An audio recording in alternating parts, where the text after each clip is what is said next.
Vous aimez les fleurs? J'ai un bouquet à vous offrir. Le bouquet en question, c'est le petit Trianon que Louis XVI, son époux, tout juste monté sur le trône, lui offrit en 1774. Un petit bijou tout simple comparé au luxe de Versailles, mais qu'elle meubla avec un goût de modiste et où elle se sentit aussitôt à l'aise, elle qui ne songeait qu'à fuir l'étiquette trop pesante et les fastes ternis du palais de son époux. Ici, je ne suis plus reine, je suis chez moi, se plaisait à répéter Marie-Antoinette à Trianon.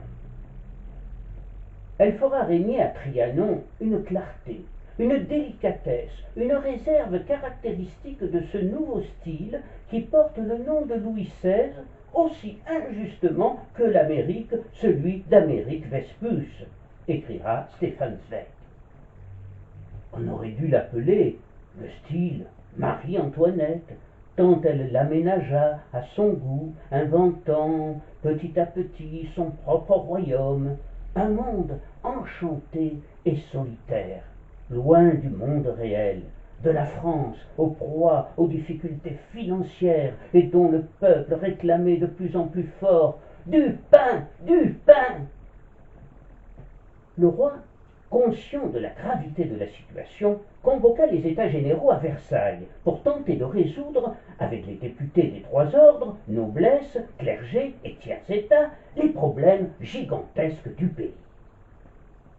La reine, même si elle était quelquefois déconnectée des réalités, se rendait pourtant bien compte, elle aussi, que le mécontentement allait grandissant au royaume de France et que les problèmes s'amoncelaient. Un jour de décembre, elle écrit à son frère, Joseph II, « Votre guerre, celle qui menace l'Europe, nos troubles intérieurs, c'est une année bien fâcheuse. Dieu veuille que la prochaine soit meilleure. » La prochaine, ce sera 1789. La reine, adulée en 1774, est alors très impopulaire. On a souvent dit que depuis Vienne, l'impératrice Marie-Thérèse manipulait sa fille.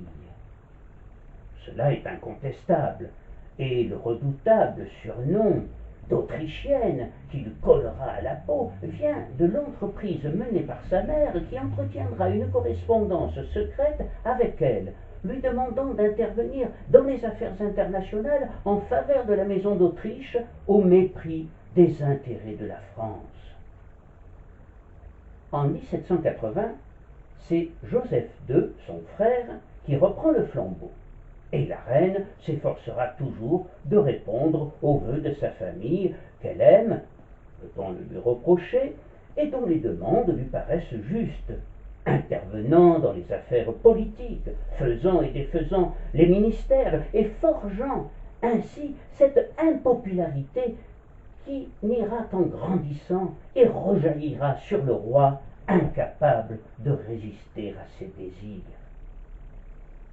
Toutes les décisions politiques qui semblaient émaner d'elle, comme la nomination des ministres, déclenchaient la fureur de l'opinion. On lui reproche alors tout et son contraire. Il faut dire qu'il y avait eu, 3 ans plus tôt, la fameuse affaire du collier. Victime d'une machination rocambolesque, elle avait exigé une réparation publique, sans prendre conscience du danger, et celle-ci se retournera contre elle et contre la monarchie. Par ailleurs, ces dépenses, jugées fastueuses dans une période de pénurie, voire de misère dans nos campagnes, entraînèrent une avalanche d'insultes, et les titres des libelles devinrent de plus en plus violents contre celle que l'on surnomma l'archi-tigresse, ou encore la panthère autrichienne. Alors, à partir de 1796, elle décida de transformer radicalement sa mise et se promena en robe de percale blanche sans prétention, même à Versailles. Elle ne fit plus appel à sa modiste, mademoiselle Bertin, ni au joaillier qui essaimait partout où elle se trouvait. Le temps des bijoux, colliers et autres colifichets était passé. Cette transformation complète apparaît dans un portrait signé par le peintre polonais Kucharski, que celui-ci n'aura pas le temps de terminer, mais qui n'en est pas moins explicite. Ce portrait néglige toutes les draperies éclatantes. C'est celui d'une très belle femme, assise sur une chaise, l'air préoccupé. Elle est habillée simplement, et sur sa nuque ne brille ni bijoux, ni pierres précieuses, ni autre artifice. La coquetterie s'est effacée en faveur de goûts plus simples. Les cheveux tombent flous. C'est une femme assagie, d'une beauté adoucie, maternelle. Nous sommes loin des tableaux officiels de Wertmüller ou de Madame Vigée-Lebrun. Mais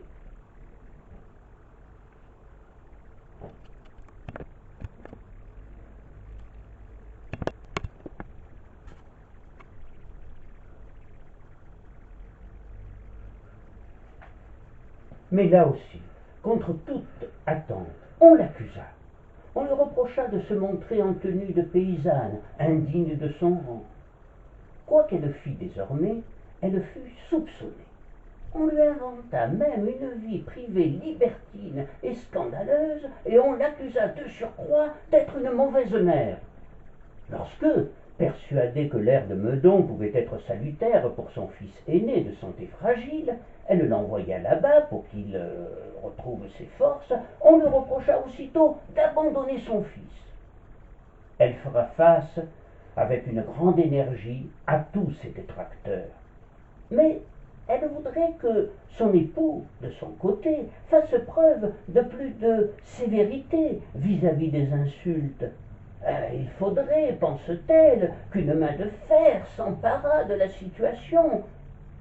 Mais le roi n'était pas de tempérament violent. Il croyait qu'il ne fallait surtout pas prendre ses sujets à contre-poil. Après la prise de la Bastille, il comprit que la France s'acheminait vers une monarchie constitutionnelle et se refusa à mater la rébellion devenue révolution. Impuissante à faire changer le roi, la reine commença à croire que le salut ne pourra venir que de l'étranger, et avant tout de son frère, l'empereur d'Autriche. Depuis quelques années, lorsqu'elle se sentait trop lasse des attaques incessantes, de la calomnie des journaux d'opposition et de la passivité de l'entourage du roi, elle se retranchait de plus en plus fréquemment dans son domaine enchanté du petit Trianon et s'organisait une vie de conte de fées, entourée de ses proches, Madame Élisabeth, sœur du roi, le comte Esterhazy, Gabrielle de Polignac et sa fille Guichette, le petit dauphin et Madame Royale, sa fille. Alors, dérisoire fuite devant le réel, le petit groupe qui entourait Marie-Antoinette s'égayait dans la ferme miniature qu'elle avait fait construire dans son petit hameau. Cette ferme était en tout point semblable à une vraie ferme. On s'y croirait. Poules dans leur poulailler, porcs dans leur porcherie, vaches et leurs vachers, chèvres, lapins et oiseaux dans leur volière. Rien n'y manque. On mange des produits de la ferme, potage de légumes du jardin, volailles cuites à la broche, bon pain cuit le matin à la ferme, fromage de chèvre et de vache, fruits des arbres cueillis par la reine elle-même. Les femmes boivent du bon lait de vache et les hommes un excellent vin du pays. Peut-on parler de vie plus saine et plus proche de la nature, où la simplicité est de mise et où chacun mange ensemble autour d'une grande table campagnarde décorée de fleurs? Quand je pense que l'on m'accuse de vivre dans le luxe et de n'aimer que les futilités, s'indigne la reine. Le soir, dans le petit salon de musique, la reine, qui reste toujours à l'affût des nouvelles, même dans son petit monde enchanté, entonne une petite aria de Gluck qui lui rappelle son enfance à Vienne, où le compositeur était son professeur de musique. Ah, ce fut une enfance heureuse, c'est le moins que l'on puisse dire. Une enfance emplie de jeux, de fêtes et de musique. Elle se remémore plus particulièrement, avec une grande émotion, un jour de ce mois d'octobre 1762. C'était à Schönbrunn, dans l'un des palais de sa mère. Elle avait 7 ans et s'amusait dans les salons de l'imposante demeure avec les jeunes archiduchesses et un petit garçon adorable de son âge qui déclara haut et fort qu'il l'épouserait quand il serait grand. Ce petit garçon, que l'impératrice faisait sauter sur ses genoux et couvrait de baisers, émerveillait l'assistance et devenait divin lorsqu'il jouait du clavecin, souvent ses propres compositions. Il s'appelait Wolfgang Amadeus Mozart. À ce souvenir, une larme coula sur la joue de la reine. Puis elle se mit à rire.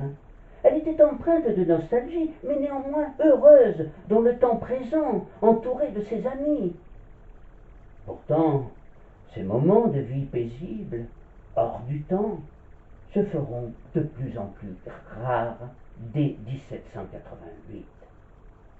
La Révolution gronde, et Marie-Antoinette entend bien être auprès de son époux, qu'elle sent indécis et désemparé. Le roi lui-même, pourtant longtemps épargné par les quolibets, devient à présent la cible privilégiée des libelles. Un jour, dans le petit hameau, Madame Élisabeth se promenait sagement, tenant Madame Royale d'une main et le petit dauphin de l'autre. Elle leur disait le nom des plantes, des animaux, et répondait à leurs questions. Le petit dauphin lui demanda le nom du gros animal rose qui ronflait en creusant le sol, la queue en tire-bouchon. « C'est un porc, répondit Élisabeth. « Comme papa ?» demanda l'enfant, qui avait entendu les insultes dont on affublait son père. Après le 4 août et l'abolition des privilèges, les événements vont se précipiter. Et en octobre, la foule assiégea le château de Versailles. La Révolution triomphait et plus rien ne semblait pouvoir l'abattre. Dans la galerie des chantres de cette Révolution, qui sembla atteindre son paroxysme le 4 août, figurait un aristocrate singulier qui avait été élu à Aix-en-Provence, député non pas de la noblesse, mais du tiers-état, et qui écrira « J'ai mis plus de suite qu'un autre mortel quelconque peut-être à vouloir opérer, améliorer et étendre une révolution qui, plus qu'une autre, avancera l'espèce humaine. » Cet aristocrate, qui scandalisait la noblesse par sa débauche, ses duels, ses dettes au jeu, ses séjours en prison, s'appelait Honoré Gabriel Riquetti, comte de Mirabeau. Sa puissante laideur, son regard de feu, son éloquence impressionnaient tous ceux qui l'approchaient. Quand il foudroie ses adversaires, on dirait un géant écrasant les pygmées, dira de lui le duc de Lévis. À la fin de l'été 1789, Mirabeau allait consolider sa position de champion de la démocratie aux yeux du peuple. Pourtant, celui qui se rendra célèbre, notamment lors du fameux serment du jeu de paume, le 20 juin 1789, en apostrophant le représentant du roi, M. de Dreux-Brézé, « Je déclare que si l'on vous a chargé de nous faire sortir d'ici, vous devez demander des ordres pour employer la force, car nous ne quitterons nos places que par la force des baïonnettes. » Celui qui, à la fin de l'été 89, sera considéré comme un champion de la démocratie aux yeux du peuple et deviendra l'Hercule de la Révolution, pour reprendre la fameuse formule de Goethe, s'inquiète de la tournure prise par les événements et, pressentant les excès futurs et les redoutant, il va alors s'efforcer de contenir ce torrent tumultueux et de plus en plus imprévisible pour empêcher l'implosion du pays. Tandis que Robespierre, situé à l'extrême gauche de l'Assemblée, se radicalise, Mirabeau tente de plus en plus de réconcilier, en quelque sorte, la Révolution et la monarchie, avant que celle-ci ne soit emportée par elle. Ce matin du 6 octobre 1789, quand il s'éveilla dans la matinée, après une nuit orgiaque avec ses amis et l'une de ses maîtresses du moment, les malheurs de la monarchie avaient pris un tour irréversible.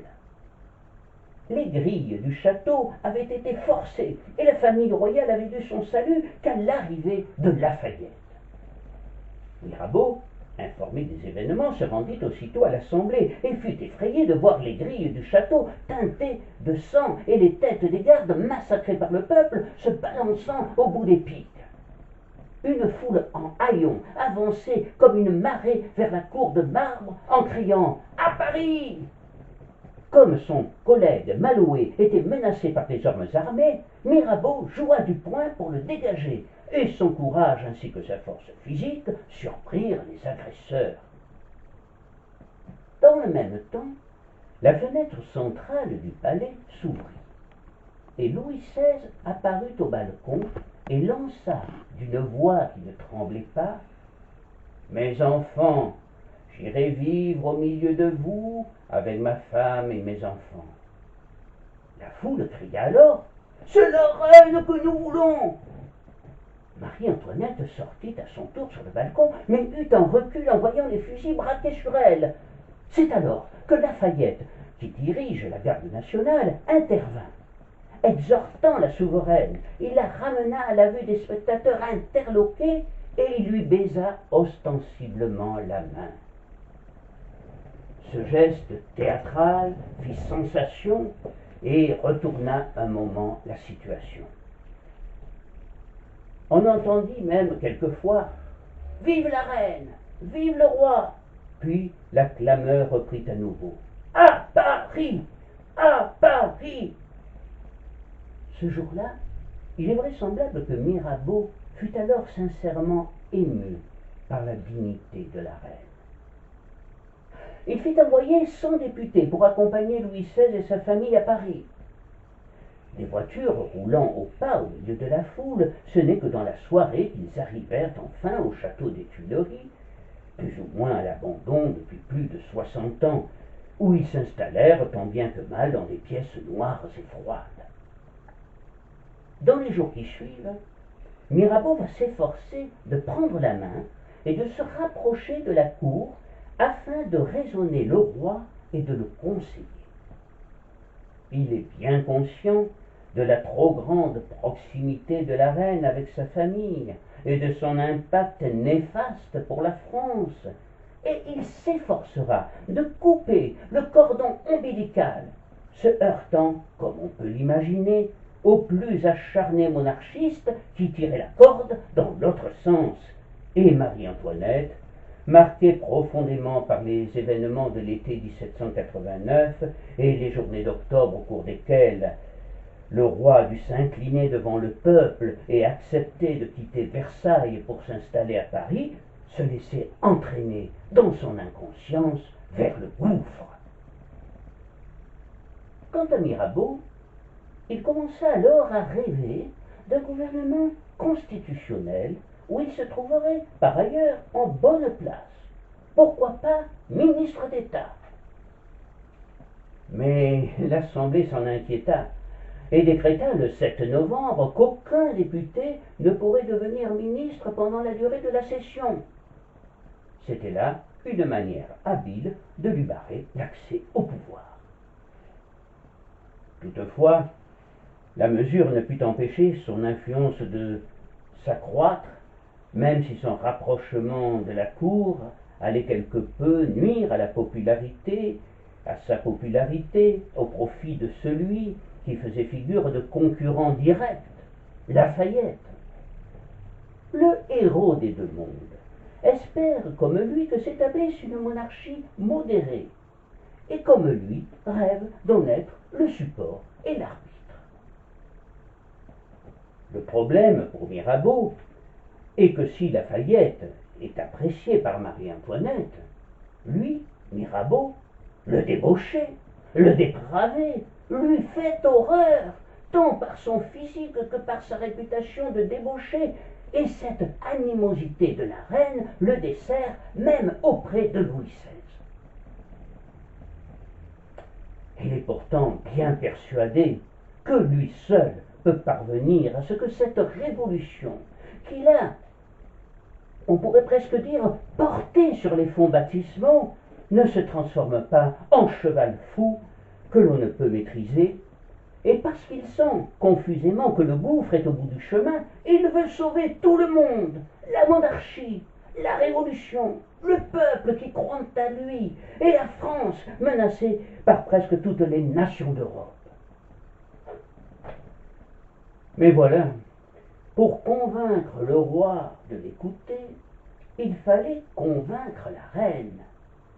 Et quand son nom était prononcé devant elle, elle frémissait d'horreur et s'exclamait « Jamais, jamais !» En attendant, Mirabeau allait s'imposer au fil des mois comme la plus forte tête politique de l'Assemblée. En fait, tout commença à évoluer favorablement pour lui quelques mois plus tôt. Déjà, en juillet 1789, la chute de Necker, le ministre emblématique qui devait rétablir la situation financière du pays, sembla présenter une opportunité pour Mirabeau. Car Necker, renvoyé dans ses foyers, il fallait bien le remplacer.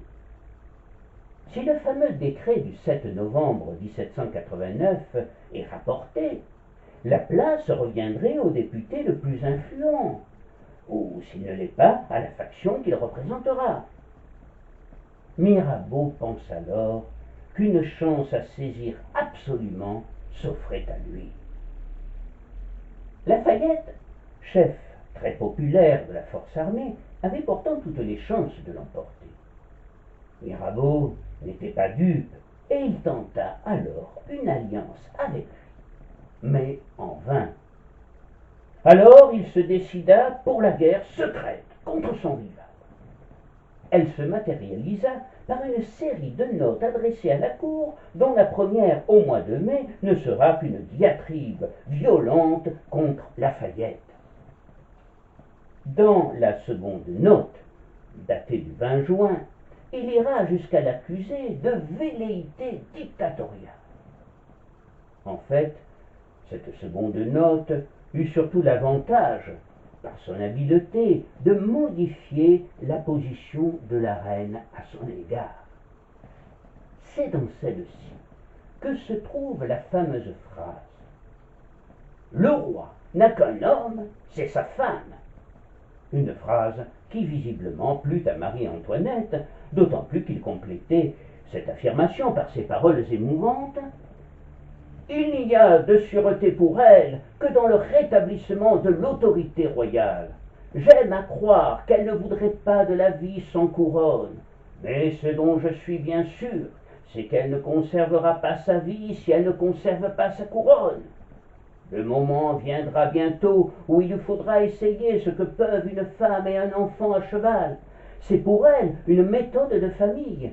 Mais en attendant, il faut se mettre en mesure et ne pas croire au pouvoir, soit à l'aide du hasard, soit à l'aide des combinaisons, sortir d'une crise extraordinaire par des hommes et des moyens ordinaires. Malgré l'horreur que lui inspirait, tant physiquement que moralement, cet homme qui représentait jusqu'ici tout ce qu'elle détestait, la reine ne pourra pas rester insensible à un pareil langage. C'est sans doute la raison pour laquelle ce qui paraissait invraisemblable quelques semaines plus tôt, à savoir une rencontre entre le monstre Oni et la reine, allait devenir une possibilité sérieuse. Une femme, selon moi, encouragea la reine à franchir le pas. Elle est généralement ignorée des historiens. Ce n'était ni une suivante de la reine, ni une princesse de la cour, mais je pense que son influence sur la reine fut déterminante. Elle était provençale et vouait une admiration inconditionnelle à Mirabeau, qu'elle avait rencontré la première fois à Marseille lors des événements de mars 1789. Mirabeau avait alors réussi à sauver la cité phocéenne de la guerre civile par sa seule présence, et comme il s'apprêtait à regagner son carrosse pour rejoindre Aix, sous les acclamations des Marseillais, il fut très surpris de se voir soudain invectivé par cette jeune fille qui ne pouvait contenir son courroux. Elle se prénommait Henriette, et c'était la nièce de Monseigneur de Suffren, évêque de Sisteron, dont les discours contre Mirabeau, quelques mois plus tôt, avaient provoqué une violente réaction du peuple. Le prélat avait été ainsi assailli un jour de décembre 1788 par une grêle de boules de neige puis de pierres, et il avait bien failli y laisser la vie. Mais le charme de l'homme au terrifiant visage, que l'on appelait déjà le père de la patrie, avait très vite calmé la tempête, et Henriette oublia bientôt les motifs de sa colère. Connaissant Mirabeau, elle peut penser qu'elle fut sa maîtresse le temps d'une soirée bien arrosée, mais rien ne permet de l'affirmer. Quoi qu'il en soit, elle n'en était pas moins très pieuse, et par ailleurs fort attachée à la monarchie et à l'Église. Lorsqu'elle suivit son père à Paris, en juillet 1789, celui-ci ouvrant un cabinet notarial chaussée d'Antin, quelques mois avant la prise de la Bastille, elle devint, grâce sans doute aux relations de son oncle et à ses talents incontestables de musicienne, claveciniste attitrée de la reine, et elle la suivra désormais dans presque tous ses déplacements. Un jour de juin 1790, comme Marie-Antoinette évoquait subrepticement le tribun provençal en termes peu amers, Henriette, pourtant habituellement fort discrète, ne put s'empêcher de défendre avec véhémence le député d'Aix-en-Provence et à démontrer à la reine qu'il n'avait aucun autre dessein que de servir la monarchie, mais une monarchie moderne, dans une France moderne et libérale. Son ton était si assuré et sa force de conviction si sincère que la reine, par ailleurs déjà assez troublée par les propos du fidèle ambassadeur Mercy, fervent partisan du rapprochement du roi avec le sulfureux révolutionnaire, se décida d'organiser une rencontre dans le plus grand secret à Saint-Cloud par l'intermédiaire du comte de la Marque. Cet ami de Mirabeau avait déjà tenté, en octobre 1789, de rallier à la cause du député d'Aix le frère cadet de Louis XVI, le comte de Provence, futur Louis XVIII. La reine s'efforça donc d'entourer du plus épais mystère cette entrevue et de n'en parler qu'à quelques proches. On se pose même encore aujourd'hui la question de savoir si le roi lui-même était au courant. Personnellement, je ne le pense pas. En revanche, il semblerait que Monseigneur de Fontanges, archevêque de Toulouse et proche de la reine, il fut son aumônier, était dans la confidence. Et en homme pragmatique, il approuva cette rencontre et peut-être fut aussi l'une des rares personnes qui la suggéra. L'archevêque, en effet, était très inquiet par un phénomène qui prenait des proportions considérables. Depuis plusieurs semaines déjà, de nombreux aristocrates avaient commencé à quitter la France. jour après jour, nobles, prêtres, roturiers fidèles à la cause royale, arrivaient et se joignaient aux armées des émigrés. Le propre frère de Mirabeau, Boniface, que l'on surnommait Mirabeau Tonneau à cause de son penchant pour la boisson, et qui siégeait sur les bancs de l'Assemblée dans l'ordre de la noblesse du Limousin, et était un fervent royaliste, s'apprêtait à émigrer en prenant le pseudonyme de M. de Beaumont.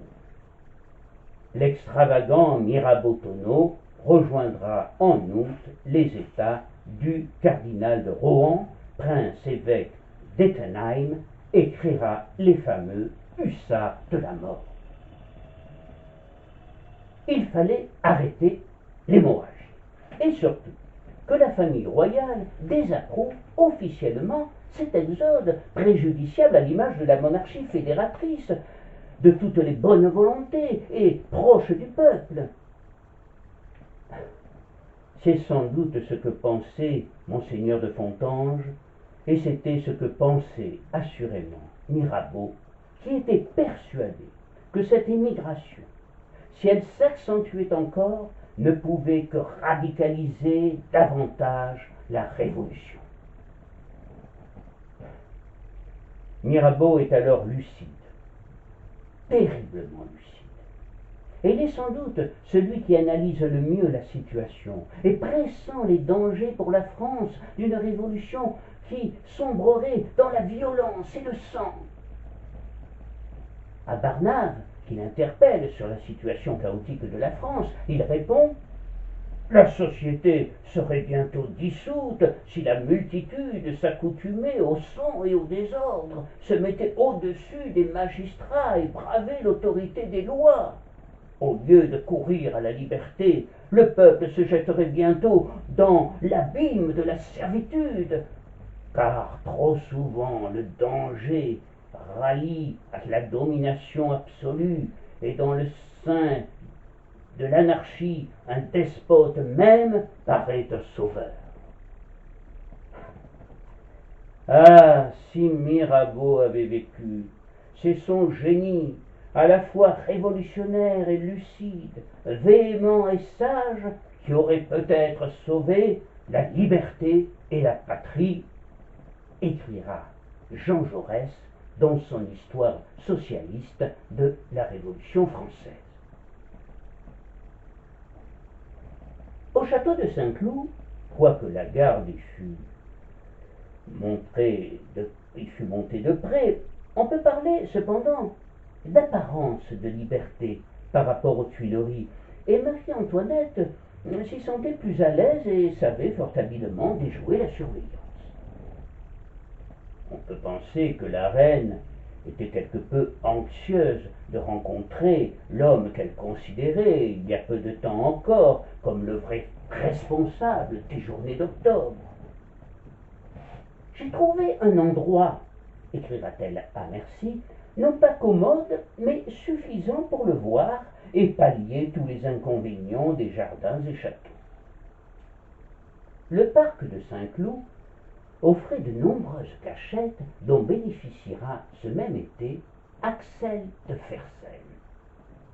L'endroit en question était un bosquet dans le jardin d'Arnide, et le jour choisi fut un dimanche, le dimanche 3 juillet, à 8 heures du matin, heure à laquelle la cour dort encore et où les gardes ne supposent pas qu'il puisse y avoir de visiteurs. Si la reine est anxieuse, Mirabeau, quant à lui, est nerveux, comme pour un rendez-vous d'amour, et inquiet, terriblement inquiet, comme si c'était trop beau pour être vrai, et s'il y avait là quelques pièges. Et ne voilà pas que son imagination débordante commençait à échafauder les plus sombres scénarios. Le 2 juillet au soir, il vint trouver son neveu du Saillant, dont il connaissait les opinions, et lui lança, sur un ton grandiloquent, « Mon garçon, es-tu toujours aussi bon royaliste ?»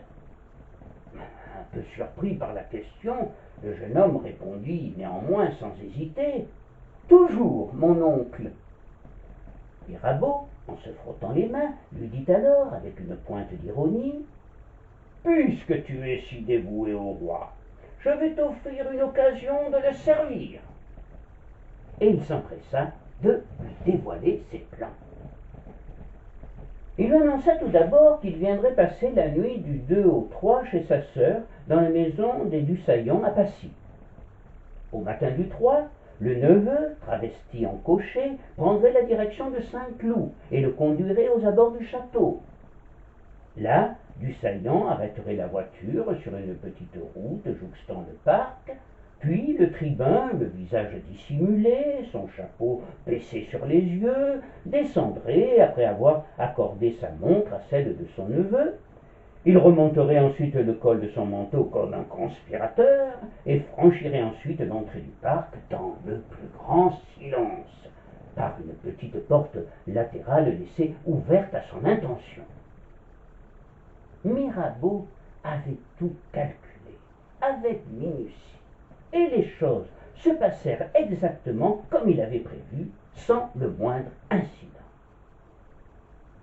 Toutefois, avant de quitter son neveu, il confia une lettre pour le commandant de la garde nationale parisienne, en lui murmurant au creux de l'oreille, d'un ton mélodramatique: j'ignore si l'on veut traiter loyalement avec moi ou me faire assassiner.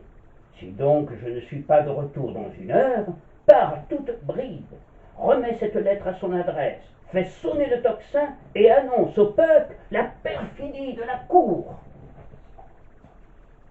Au bout de quelques instants, après être entré dans le parc par la petite porte, il entendit un pas léger sur le gravier. Elle sentit son cœur battre la chamade et vit, comme une apparition, dans sa robe légère de percale immaculée, la reine en personne, à la fois majestueuse et très simple, ce qui l'étonna beaucoup.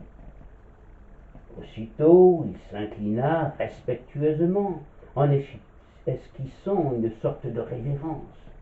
Mais il était fort peu habile à ce genre d'exercice, et au moment où elle l'aperçut, encadré de cheveux en désordre, le visage vérolé et ravagé par la passion de l'aristocrate plébéien, un visage de surcroît cramoisi et trempé de sueur, en raison de la chaleur due à son lourd manteau peu approprié pour le mois de juillet, mais aussi à l'émotion qui l'étreignait, à ce moment-là, elle crut défaillir et ne put réprimer un frisson.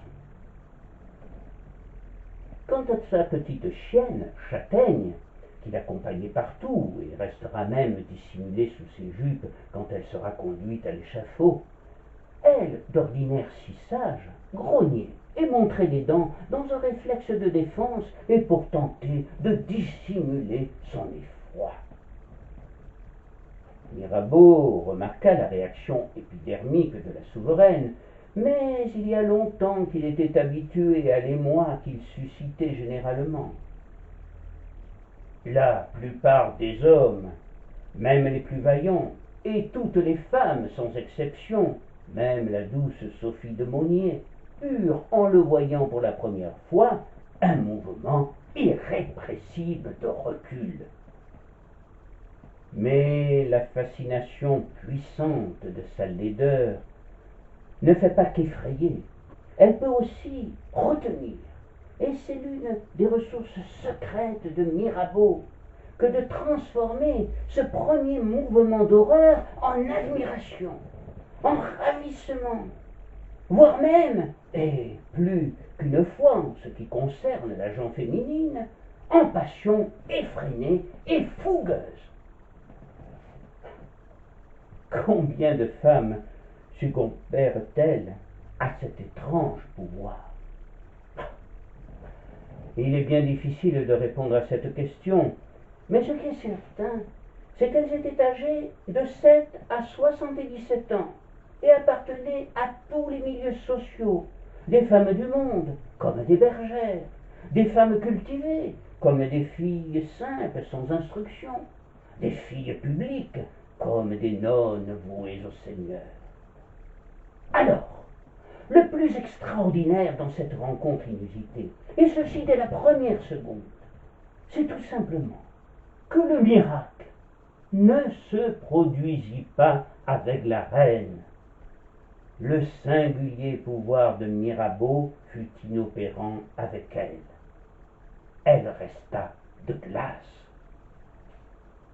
Mais surtout, le miracle, c'est que c'est lui, l'insatiable jouisseur, le débauché, le mari indigne et sans morale, celui pour qui la femme n'était qu'un moment furtif de plaisir, n'ayant jamais éveillé en lui le moindre sentiment, cet être malsain, sans vergogne, sans moralité, lui qui restait sans voix devant Marie-Antoinette, littéralement subjugué sous le charme, ébloui, ensorcelé. Il était devenu, en moins de temps qu'il ne faut pour le dire, pareil, un petit enfant, fragile, sans défense, soumis. Je ne suis pas loin de penser qu'il n'avait jamais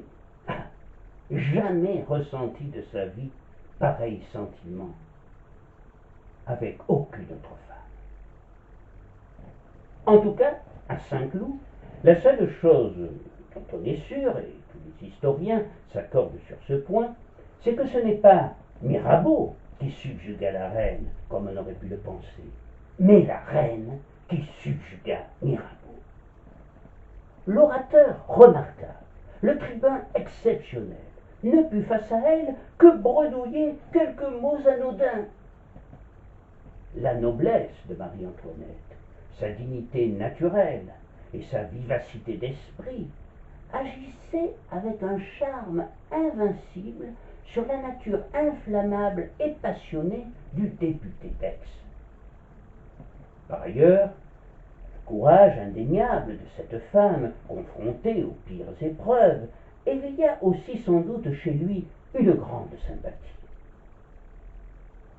Si elle ne fut pas subjuguée par Mirabeau, Marie-Antoinette reconnaîtra toutefois que le monstre honni était un homme délicat et qui, de surcroît, partageait avec elle une véritable passion pour les fleurs.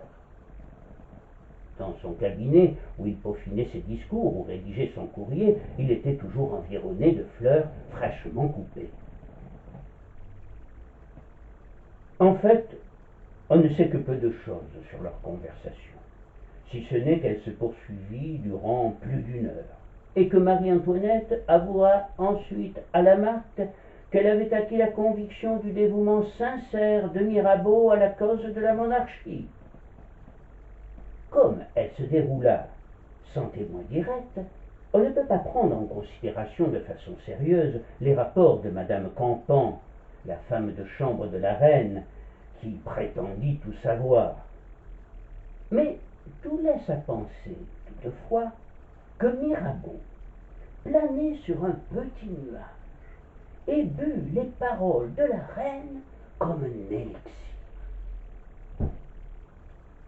À mesure que les minutes s'égrenaient, le fougueux révolutionnaire devenait doux comme un mouton, et voyait ses certitudes les plus acquises fondre comme neige au soleil. Alors, une question se pose, généralement escamotée par les historiens, mais qui me semble essentielle. Mirabeau tomba-t-il amoureux de la reine lors de cette singulière rencontre de Saint-Cloud? Pour ma part, je le crois. En tout cas, ce qui est certain, c'est que le Mirabeau qui sort du parc de Saint-Cloud n'est plus le même. En une heure, Marie-Antoinette a fait de cet homme fluctuant et corruptible, cet homme décidé, un homme décidé qui écrira le lendemain de Lamarque: « Rien ne m'arrêtera désormais, je périrai plutôt que de manquer à mes promesses. » Et c'est bien de cela qu'il s'agit. À Saint-Cloud, Mirabeau a fait une promesse, ou plutôt deux. Il a juré au roi et à la nation fidélité. et il s'est engagé à servir la reine et à la protéger. À la fin de l'entrevue, même si, comme on l'a précisé, il n'y a pas de témoin direct de cette scène, on peut penser, en faisant jouer son imagination, que Mirabeau ait demandé, en s'inclinant devant la souveraine, « Madame, lorsque votre auguste mère admettait un de ses sujets à l'honneur de sa présence, jamais elle ne le congédiait sans lui donner sa main à baiser. » Et dans cette hypothèse, fort vraisemblable, on ne peut pas imaginer que la reine ait pu refuser ce geste à un homme qui ne demandait en somme qu'à prendre sa défense. Et n'était-ce pas dans le caractère de Mirabeau, après s'être penché sur la main royale, de murmurer, avec une émotion nullement jouée, « Madame, la monarchie est sauvée !» En attendant, tout près de là, un jeune homme se morfondait. Au bout d'une heure, la petite porte du jardin était restée close, et Dusaillant, fort angoissé, ne savait plus quoi penser. Il s'accorda un quart d'heure de grâce et attendit fébrilement. Comme personne ne paraissait, il finit par mettre ses chevaux en marche, au pas. Mais il s'arrêta bientôt, tendit l'oreille, patienta quelques minutes, puis remit son attelage en route. Et puis, comme le chemin allait tourner, il attendit un instant encore, les yeux fixés sur l'entrée mystérieuse. Il eut raison, et s'en félicita, car soudain, il vit arriver, haletant, son oncle, encore plus en sueur qu'au début de son équipée. Il sauta dans la voiture, à bout de souffle, et lui dit à l'oreille, « Oh, je tremblais que tu ne fusses parti. Je suis content, si content, tout ira bien. Garde le plus profond silence sur cette course, si important pour l'État. » Il est évident que Mirabeau aimait bien dramatiser toutes les situations. On pouvait bien évidemment envisager d'autres moyens de se débarrasser de lui, si on le souhaitait, que de renouveler l'assassinat du duc de Guise. Et jamais une telle idée ne vint, pas même une seconde, dans la tête de Marie-Antoinette, ni dans celle du roi. Mais Mirabeau aimait bien se persuader, et persuader les autres qu'il n'hésitait pas à affronter les plus grands dangers. En attendant, le Mirabeau nouveau, encore tout ému par le bref moment qu'il venait de vivre auprès de cette femme qui, après avoir atteint les sommets, descendait lentement mais sûrement, en conservant sa majesté jusqu'au fond du gouffre, ne cacha pas sa détermination à son neveu de sauver la monarchie, ce qui étonna le jeune homme qu'il avait toujours considéré comme un révolutionnaire pur et dur. Si la reine n'avait pris aucun engagement avec lui, se contentant d'accepter l'assurance de son dévouement, Mirabeau, lui, avait prononcé un serment solennel, qu'il résuma en ces termes à Dusaillant. « Elle est bien grande, elle est bien noble et bien malheureuse, mais je la sauverai. » Jamais homme politique ne prononça un serment aussi difficile à tenir. C'est en effet une tâche gigantesque que Mirabeau allait s'efforcer d'accomplir désormais, car il ne s'agissait pas pour lui de se déjuger. N'avait-il pas juré fidélité à la fois au roi et à la nation? Il entendait bien ne trahir ni l'un ni l'autre. C'est donc d'abord un effort physique sans précédent qu'il va fournir dans les semaines et les mois à venir, sans pour autant sacrifier ses plaisirs, car il veut toujours vivre et jouir. Il va par conséquent, tout comme un acrobate, chercher à garder l'équilibre, tantôt à droite, tantôt à gauche. Il vaut au service des deux causes les deux forces de sa nature exceptionnelle, sa clairvoyance politique et son ardente et irrésistible passion. Il distribue et part les coups si rapidement, il fait tournoyer son épée avec une telle dextérité que personne ne sait plus au juste qui est visé, si c'est le roi ou si c'est le peuple, l'ancien ou le nouveau régime. On peut même se demander s'il le sait lui-même. Mais penser cela serait mal le connaître. Certes, Mirabeau est un impulsif, mais il sait où il va. Il s'est donné une tâche à Saint-Cloud, et son serment, ce ne sont pas de simples paroles prononcées sous le coup de l'émotion. Cette tâche, elle est considérable et peut paraître insurmontable, mais elle répond à son génie. Il s'agit d'enrayer l'inévitable, d'arrêter le destin, de changer la face du monde. Il peut le faire. Il sait qu'en dépit des immenses obstacles qui se dressent devant lui, il en est capable. Mais pour cela, il s'agit de ne pas se ménager. Il va donc se jeter au cœur des événements, s'efforçant, seul contre mille, de faire tourner à reculons la roue de la révolution que lui-même a mise en mouvement. Mais, certes, il ne dispose pas d'une baguette magique, et il lui faut un peu de temps. Le temps, c'est malheureusement ce qui lui fera défaut. Le temps et la santé. Car cet homme, à l'énergie surhumaine, n'a jamais voulu mettre un frein à ses passions, à sa dévorante ardeur. Il a toujours ignoré les signes inquiétants de la maladie, a continué à travailler comme une bête, à jouir de la vie sans ménagement, à multiplier les bons repas, les nuits d'ivresse, les folies érotiques. Pour en revenir à son objectif, contenu dans le serment de Saint-Cloud, et faire triompher sa grande idée d'une France réconciliée, où une révolution maîtrisée ferait bon ménage avec une monarchie ouverte, moderne et populaire, il est bien évident qu'à un moment où chacun se radicalisait sur ses positions, l'objectif semblait bien utopique. Il est bien évident aussi que l'étonnante audace de cette lutte pour deux partis antagonistes, le grandiose de cette position équivoque, dépassa la compréhension politique de Marie-Antoinette.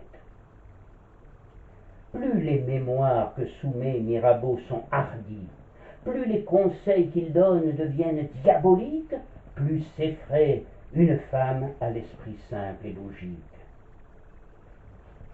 L'idée de Mirabeau est de chasser le mal par le pire, comme ferait un médecin qui, pour hâter la guérison de son malade, provoquerait une crise au moyen d'excitants.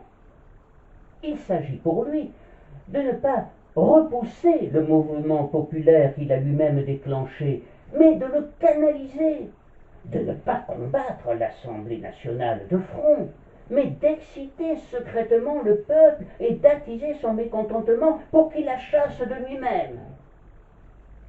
Mais devant une pareille hardiesse, le cœur de la reine bat violemment. À nouveau, elle regarde la moraliste avec méfiance. Il souhaite qu'un coup de tonnerre brise la déplorable léthargie de la cour, mais on ne l'écoute pas, ce qui l'exaspère au point qu'il en vient à s'insurger et mépriser ce royal bétail qui attend patiemment l'arrivée du boucher. Bien plus, il a le sentiment que le couple royal va tout faire pour hâter l'intervention du boucher, en se plaçant dans une position intenable. Et un homme, avec les meilleures intentions du monde, va œuvrer dans ce sens.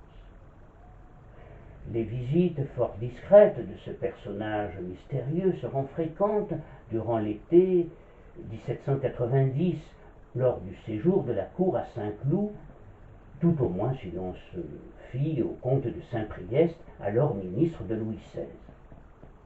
Cet homme élégant, aux magnifiques yeux noirs, était suédois et comte, et s'appelait Fersen, Axel de Fersen, et il était amoureux éperdu de la reine depuis qu'il l'avait rencontrée pour la première fois en 1774 lors d'un bal à l'opéra.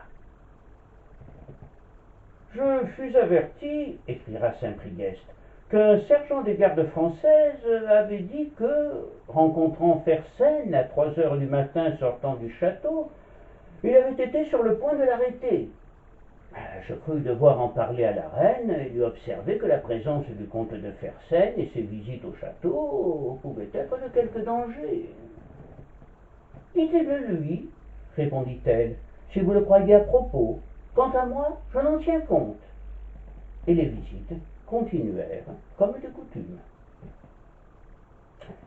Il faut prendre les propos de Saint-Priest avec prudence, car il avait de bonnes raisons de se montrer médisant, sa propre femme ayant été quelque temps la maîtresse de l'irrésistible Suédois.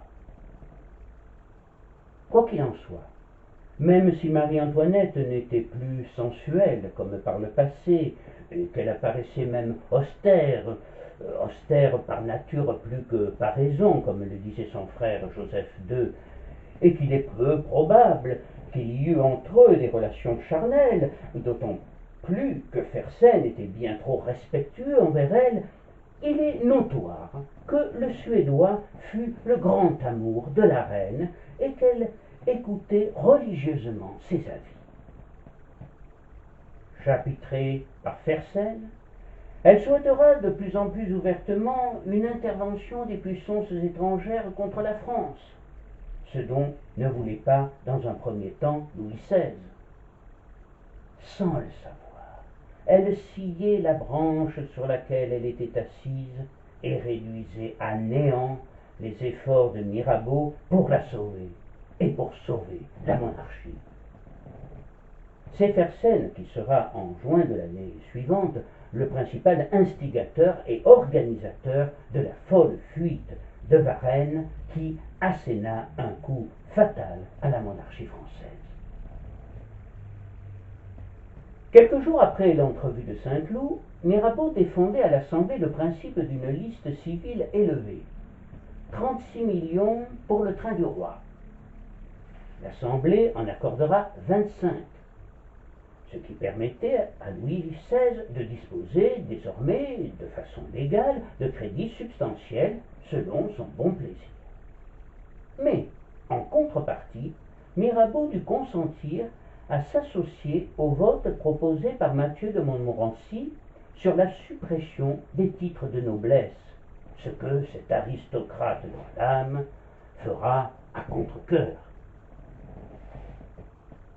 Cependant, son attitude plus conciliante envers le roi allait faire naître des suspicions qui gonfleront au fil des jours, d'autant plus que l'entrevue de Saint-Cloud n'était pas restée aussi secrète qu'on ne le pensait.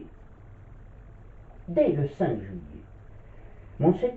Monseigneur de Fontanges écrit « Il se répand quelques bruits sur la course du samedi. Jusqu'à présent, il paraît que ce n'est que du bavardage. » En fait de bavardage, un écrit fit surface quelques jours plus tard. C'était une lettre découverte dans le parc de Saint-Cloud, la veille ou l'avant-veille de l'entrevue, et qui évoquait celle-ci. La presse s'empara aussitôt de l'affaire, et Marat, dont on connaît les relations conflictuelles avec Mirabeau, écrivit dans l'Ami du Peuple « On annonce de sourdes menaces de Riquetil l'aîné à Saint-Cloud ». À travers Paris commença à circuler une brochure anonyme sous le titre « Entrevue nocturne de Gabriel Honoré de Riquetil, ci-devant comte de Mirabeau, avec le roi à Saint-Cloud le 2 juillet 1790 ».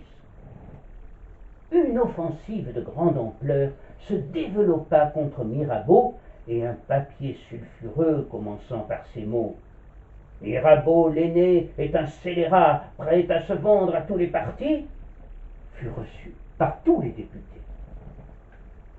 L'ensemble de ces incidents, qui, agités par ses opposants, montaient comme une mayonnaise, rendit son désir d'accéder à la présidence de l'Assemblée plus vif encore.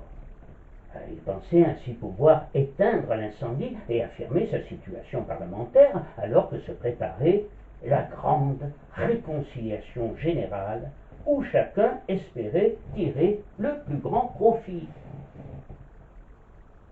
Le 13 juillet 1790, aux fédérations, venues apporter aux souverains leur témoignage d'amour et de fidélité, Louis XVI, très ému, déclare: Puisse le jour solennel où vous allez renouveler en commun votre serment à la Constitution, voir disparaître toute dissension, ramener le calme et faire régner les lois et la liberté dans tout le royaume.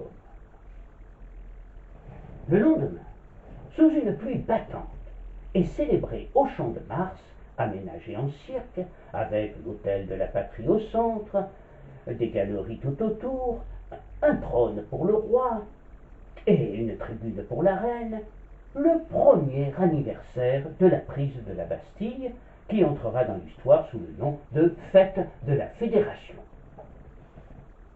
Ce jour-là, écrira Jules Michelet dans son Histoire de la Révolution française, tout était possible. Toute division avait cessé. Il n'y avait ni noblesse, ni bourgeoisie, ni peuple. L'avenir fut présent, c'est-à-dire plus de temps, un éclair de l'éternité. Il ne tenait à rien, me semble-t-il, que l'âge social et religieux de la Révolution, qui recule encore devant nous, ne se réalisât. Si l'héroïsme bonté de ce moment eût pu se soutenir, le genre humain gagnait un siècle ou davantage. Il se trouvait avoir, d'un bond, franchi un monde de douleurs. Peut-être, mais tout ceci n'était-il pas un leurre, une nécessité, je dirais presque physique, pour tout le monde, de souffler un peu et d'oublier pour quelques heures ses dissensions et ses problèmes avant de reprendre le combat. Quoi qu'il en soit, ce fut une magnifique journée, ponctuée par des coups de canon, des chants de la foule, des embrassements ardents, puis on vit, comme par miracle, apparaître soudainement le soleil que l'on n'attendait plus lorsque le roi prêta serment à la nation et à la loi. Mais ce fut aussi, il faut bien le reconnaître, une bien étrange cérémonie, au cours de laquelle un évêque, en la personne de Talleyrand, dira la messe, en s'efforçant, non sans peine, de ne pas rire. Et un peuple, représenté par son élite, exaltera le roi qu'il conspuait depuis 3 ans. Oui, vraiment, une bien étrange cérémonie. Une cérémonie surréaliste, où chacun semblait aimer son prochain et le comprendre, et où de grands et sincères efforts pour donner au patriotisme renaissant un éclat héroïque aboutissaient à une foire burlesque et quasiment ubuesque, et à l'apothéose d'un roi déchu qui semblait ne rien comprendre à la plus cocasse des situations. Les femmes étaient très nombreuses dans cette foule colorée, et ce même jour elles prendront l'initiative de semblables actions patriotiques dans de nombreuses villes et villages de France. Elles en auront d'autant plus de mérite que le législateur, d'une main ferme, les tient à l'écart des affaires publiques, révolution ou pas. La révolution est une œuvre masculine. Elle doit le demeurer. Et Mirabeau, dans ce domaine, est sans doute assez proche de Danton ou de Robespierre, même s'il profite de l'occasion pour caresser la gorge des plus jolies dames.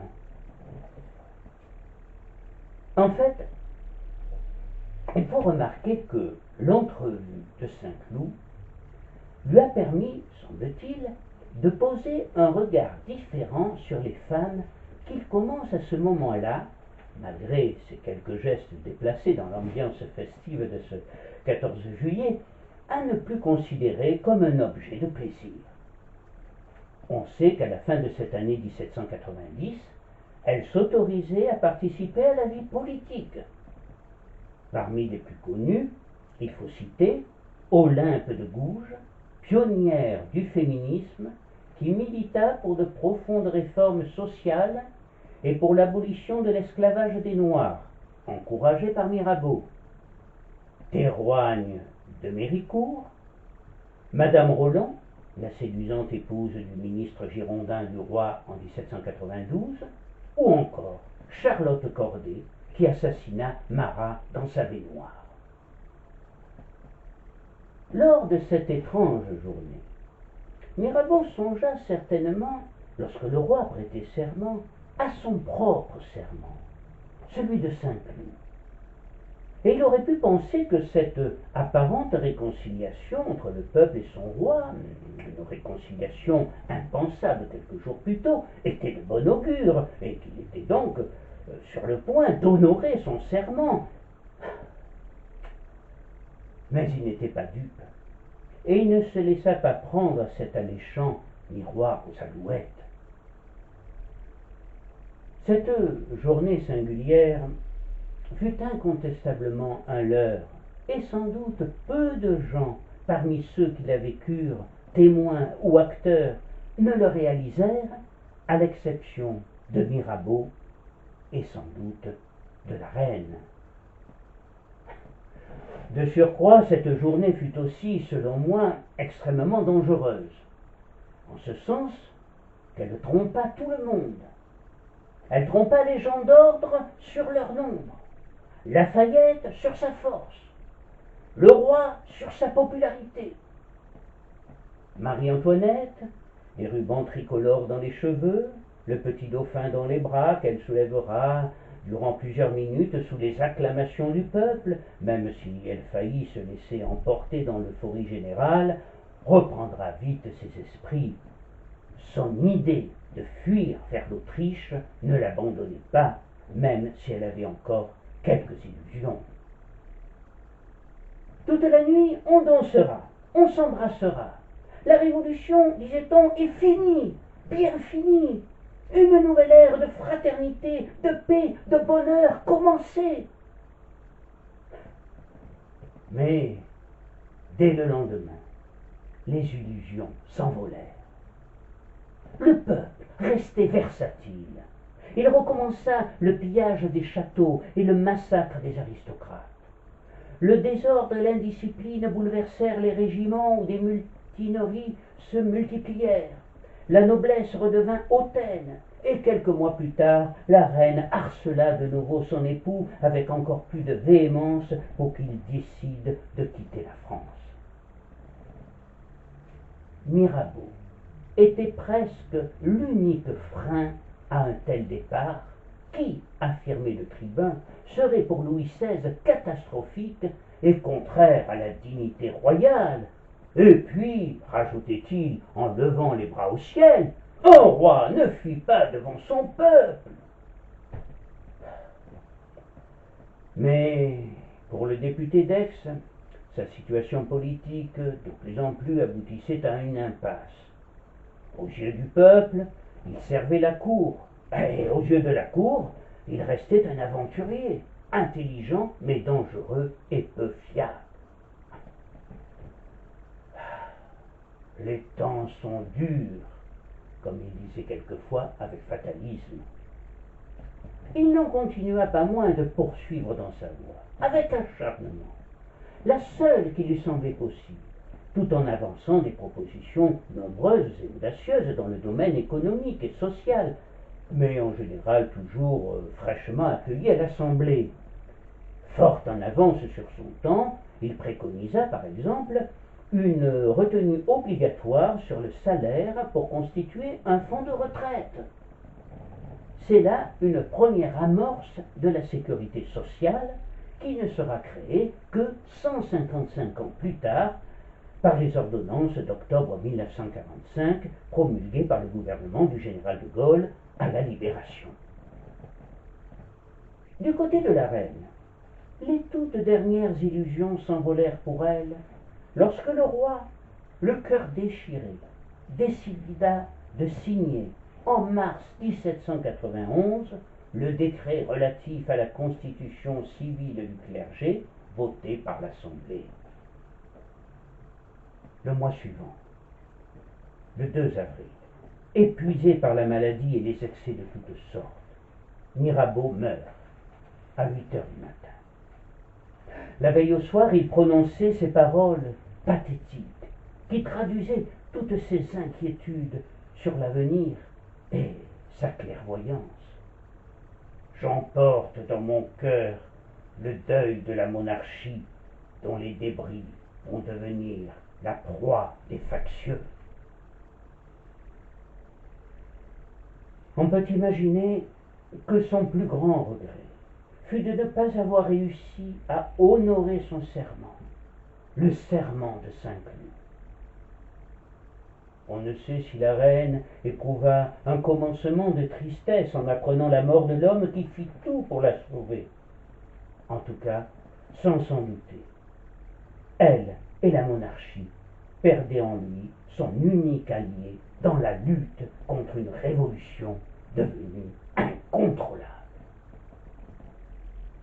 Mirabeau mort, le dernier obstacle levé, la reine reprit énergiquement son idée, et le roi finira par accepter de partir pour Montmédy rejoindre les troupes du général Bouillé. Il accepta enfin de se lancer dans cette folle aventure le jour où la foule, entourant son carrosse, l'empêcha de retourner à Saint-Cloud comme il avait fait l'année précédente.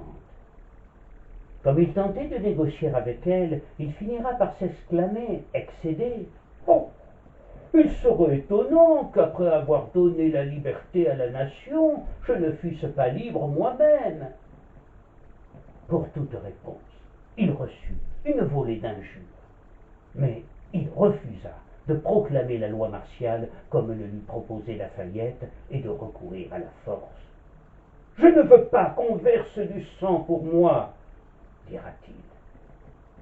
Et il sortit posément de son carrosse et regagna le château à pied en se dandinant au milieu de la foule hostile. Ah, les temps sont durs, comme aurait dit Mirabeau. Quelques jours plus tard, le 20 juin 1791, ce fut donc la fuite, la désastreuse et lamentable fuite de Varennes qui sonnera le glas de la monarchie.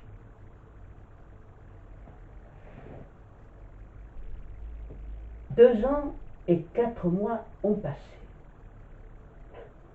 Ce matin-là, dans la chambre d'un petit appartement de la rue Chaussée-d'Antin, une jeune femme, les yeux inondés de larmes, joue sur son clavecin une aria de Gluck.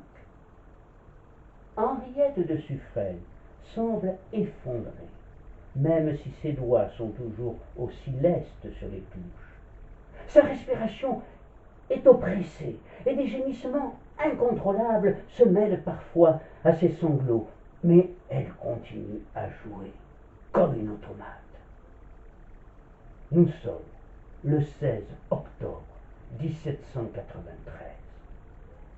Quelques heures plus tôt, sur l'immense place de la Révolution, actuelle place de la Concorde, devant des milliers de gens silencieux, venus assister à ce spectacle unique, une reine, Marie-Antoinette, le visage défait, les yeux bordés de rouge, mais toujours digne et fière, passée, selon le mot féroce d'Hébert, au rasoir national.